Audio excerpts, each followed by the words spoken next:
Հակակոռուպցիոն կոմիտեն հիմնավորել է, որ Պաշտպանության նախարարության երկու տարբեր զորամասերում համապատասխան ծառայության պետի պաշտոնը զբաղեցրած անձը օգտագործելով իր ծառայողական լիազորությունները 2024 թվականի ընթացքում կատարել է ընդհանուր շուրջ 160 միլիոն դրամի արժողությամբ ջերմատեսիլ սարքերի հափշտակություն։ Բացի այդ, պարզվել է, որ հիշյալ պաշտոնատար անձը կազմել է ջերմատեսիլ սարքը հանձնած լինելու վերաբերյալ կեղծ տեղեկություններ ներառող պաշտոնական փաստաթղթեր։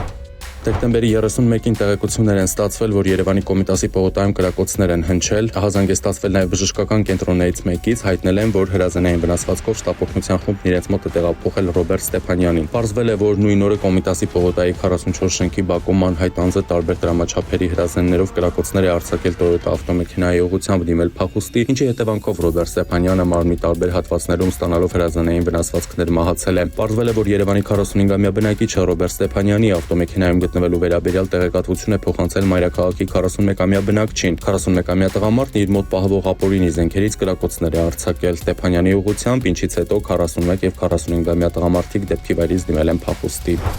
Ապօրինի ճանապարհով Հայաստան ներմուծված մոտ 1 տոննա կոկային տեսակի թմրամիջոց ներկրելու գործը 2025 թվականի դեկտեմբերի 17-ին ուղարկվել է Երևանի ընդհանուր իրավասության դատարան, կայացել է առաջին դատական նիստը։ Մեղադրանքի առաջադրվել 5 անձի, դատական ակտերի հարկադիր կատարման ծառայության նախկին պետ, նախկին պատգամավոր Միհրան Պողոսյանին, Մրգենի ընկերության տնօրեն Լևոն Աթաջանյանին, նույն ընկերության գնումների եւ ներմուծումների բաժնի պետ Մելիթ Աղազարյանին, Սամվել Գալուստանյանին եւ Գագիկ Բադալյանին։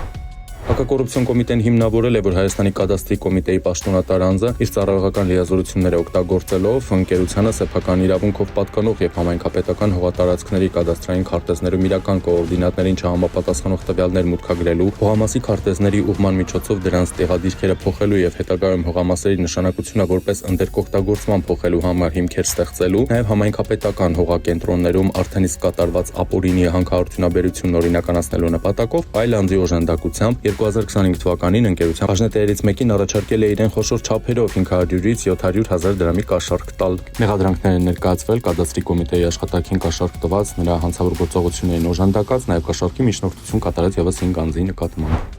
Հունվարի 3-ին տեղեկություններ են ստացվել, որ Երևանի Այրվածքաբանության ազգային կենտրոնում քաղաքացի է մահացել։ Մահացածը Երևանի բնակիչ 54-ամյա Արմենն է, ով հիվանդանոց է տեղափոխվել դեկտեմբերի 25-ին 60% մարմնի մակերեսի այրվածքով։ Դեկտեմբերի 25-ին ահազանգ էր ստացվել, որ Նուբարաշեն 11-րդ փողոցում տանը կից ավտոտնակ է այրվում։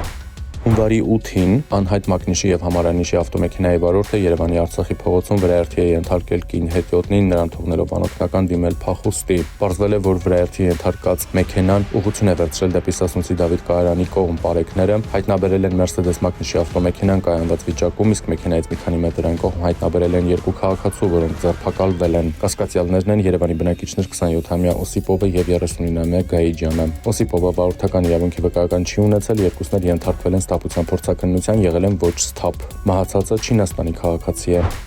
Հունվարի 8-ին Երևան-Գյումրի ավտոճանապարհին բախվել են Kia Sportage եւ Nissan Rouge մակնիշի ավտոմեքենաները։ Երկու հոգի տեղափոխվել է հիվանդանոց։ Հունվարի 8-ին ճամբարակ տանող ճանապարհահատվածին 20-ամյա Խաչիկը իր վարած Լադա մակնիշի ավտոմեքենայով դուրս է եկել երթևեկելի գոտուց, բախվել բետոնե արգելապատնեշին եւ մոտ 7 մետր բարձրությունից հայտնվել ձորակում։ Վարորդը տեղափոխվել է հիվանդանոց։ Հունվարի 8-ին Երևանի բնակիչ 45-ամյա Արտյոմն իր վարած Nissan մակնիշի ավտոմեքենայով Երևան-Գյումրի ավտոճանապարհին դուրս է եկել երթևեկելի գոտուց, բախվել քարերի ձյունապատ հատվածներին եւ հայտնվել երթևեկելի գոտուց դուրս ձորի մեջ։